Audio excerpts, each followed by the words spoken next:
on the importance of tawheed. Author, Shaykh Mohammed bin Jamil Zainu. Source, The Methodology of the Saved Sect. Translation, Abu Nasir. 1. Verily, Allah has created the world and everything in it in order to worship Him alone.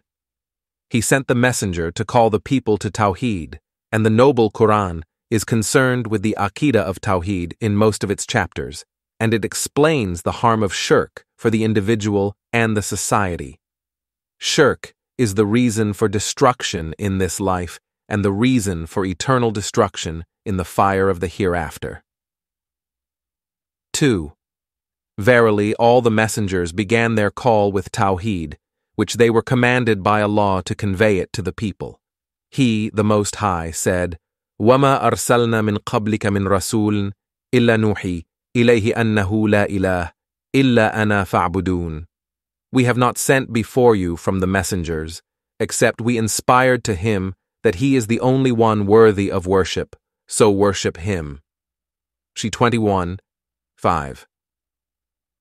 The Messenger of Allah stayed in Makkah for 13 years, while he called his people to the tawheed of Allah, and he called to him alone without associating anything with him. It was regarding this issue that Allah revealed the following verse to his noble messenger. قُلْ إِنَّمَا أَدْعُو رَبِّي وَلَا أُشْرِكُ بِهِ أَحَدًا. Say, Verily I call to my Lord, and I do not ascribe any partners to him at all. Thefan 7:2-20. The noble messenger brought up his followers upon tawheed from the time of childhood, and he said to the son of his uncle, his cousin, Abdullah ibn Abbas, When you ask, then ask Allah, and when you seek help, then seek help from Allah. Hasan Sahih Tirmidhi.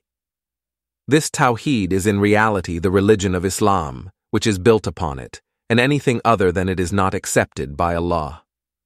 3. Verily, the Messenger, sallallahu alaihi wasallam, taught his companions to begin their call to the people with tawheed, so he said to Mu'adh ibn Jabal, when he, sallallahu alaihi wasallam, sent him to Yemen.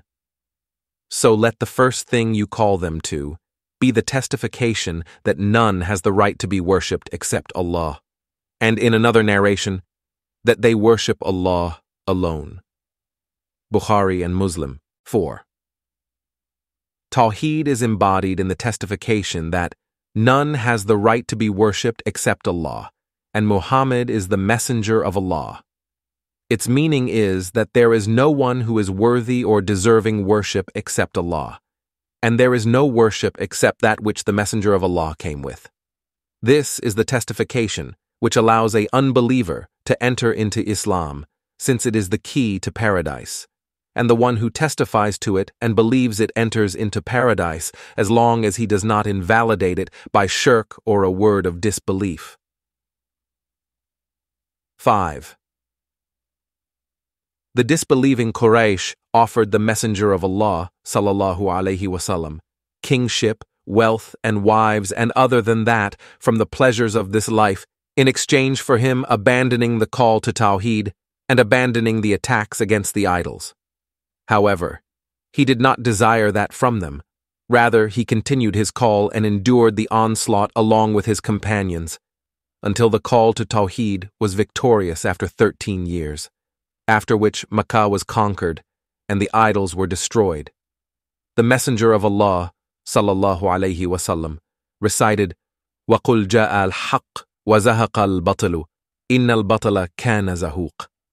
Truth has come, and falsehood has vanished. Surely, falsehood is ever bound to vanish. 1781. 6. Tawheed is the preoccupation of a Muslim in his life.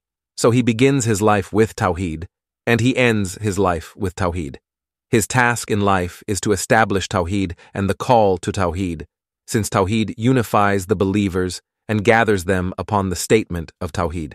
So we ask Allah to make the statement of tawheed, Ashhadu an la ilaha illallah wa ashhadu anna Muhammadan Rasulullah. I bear witness that there is no deity worthy of worship but Allah, and I bear witness that Muhammad is the messenger of Allah, our last words in this world, and we ask him to gather the Muslims upon the statement of tawheed.